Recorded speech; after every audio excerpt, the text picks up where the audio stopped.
Emile Laharrague was a guy with a shady past, a very combative attitude, and in fact he'd been in combat as far as we understood, and he was willing to be in a lot more combat. He was I didn't find him a scary guy, but he was an unusual man, and a lot of people were really scared of him. I would have been scared of him if I had known him better.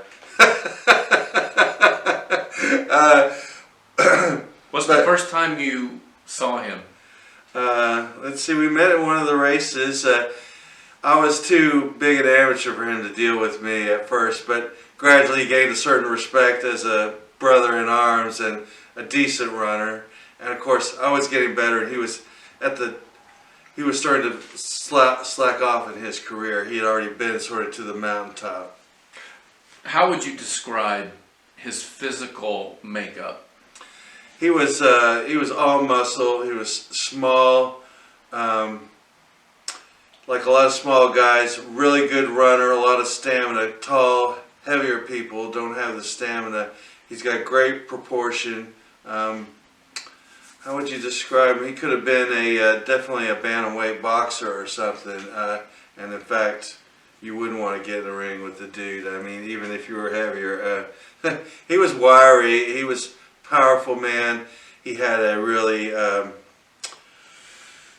combative attitude. You could see it, you know, a chip on his shoulder. And yeah, you didn't really want to mess with him. I was a lot bigger than him, but why?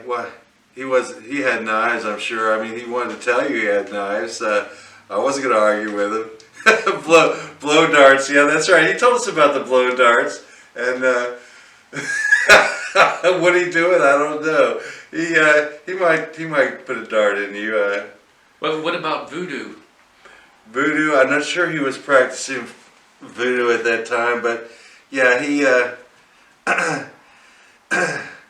Didn't he threaten to cast some spells on some Trans Am members? Oh yeah, in my race he definitely threatened to get out the dead chicken and have them scrape up roadkill off the road and eat it just to show everyone what a tough guy he was. And I bet he would have eaten it too if they would have thought that would have made him run better. As far as intimidating people and making him win the race, he would have done something like that. He wasn't.